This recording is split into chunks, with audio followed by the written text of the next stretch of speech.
எனக்கு ஒண்ணு புரியலடா. கவர்மெண்ட் ஸ்கூல்லாம் காணாமையா போயிடுச்சுன்றது இப்ப வரைக்கும் நமக்கு தெரியாமே இருக்குது பாருங்களேன். அதாவது மேக்ஸிமம் எல்லாருக்கும் தெரிஞ்சிருக்கும், இல்லைன்னு சொல்லல.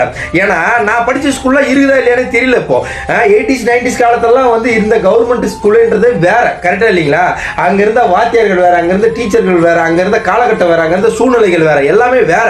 ஆனா இப்ப இருக்கிற கவர்மெண்ட் ஸ்கூல்ல ஏதோ பால்வாடிக்கு வந்து அந்த பால்வாடியில போயிட்டு சும்மா 2 மணி நேரம் விட்டுட்டு சத்துணவு மட்டும் வாங்கிட்டு வந்துருவாங்க பாரு. இப்ப அந்த மாதிரி ஆகி போச்சு. ஏன்னா டீச்சர்கள் எல்லாம் வந்து கவர்மெண்ட் ஸ்கூல்ல சேர யாருக்கு விருப்பம் கிடையாது. எல்லாம் பிரைவேட் ஸ்கூலுக்கு படிச்சு பிரைவேட் ஸ்கூல் தான் நம்ம போகணும் அப்படின்ற மாதிரி தான் இருக்கிறாங்க எல்லாருமே. பிளஸ் வந்து அங்க வந்து பசங்களையும் சேர்க்க மாட்டாங்க. மக்களாகிய நம்மளும் எல்லாருமே என்ன பண்றோம், பிரைவேட் ஸ்கூலை நோக்கி தான் ஓடுறோம். ஐயோ சிபிஎஸ்சி போவோம், அது போவோம், இது போவோம், இங்க இருந்தா எஜுகேஷன் கொடுப்பாங்களா, அங்க இருந்தா எஜுகேஷன் கொடுப்பாங்களா அப்படின்னு தான் ஓடுறோம். அப்போ உன் பிள்ளைய நீ சேர்க்க மாட்டேன்னா கண்டிப்பா நானும் அதான் பண்ணுவேன்.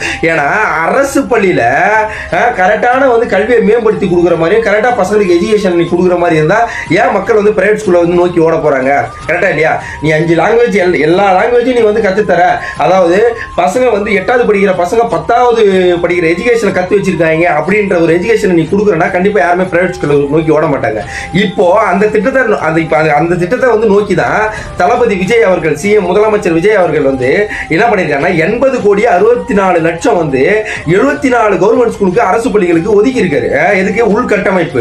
டீச்சர்களை வந்து வலுப்படுத்தணும், உள்கட்டமைப்பு நல்லா இருக்கணும், கவர்மெண்ட் ஸ்கூலை மேம்படுத்தப்படணும், எஜுகேஷன் நல்லா கத்து தரணும் அப்படின்றதுக்காக அந்த மனுஷன் பாடாப்பட்டு இருக்காரு. கரெக்டா இல்லைங்களா? இனிமே வந்து அந்த கவர்மெண்ட் ஸ்கூல் என்ற அந்த அரசு பள்ளிகள் என்ற ஒரு சூழ்நிலைகள் இனிமே மாறும். கண்டிப்பா அரசு பள்ளிகள் சூழ்நிலை மாறிச்சுன்னா என் பிள்ளையா இருந்தாலும் நான் அரசு பள்ளியில் தான் சேர்ப்பேன். இது சத்தியம்டா.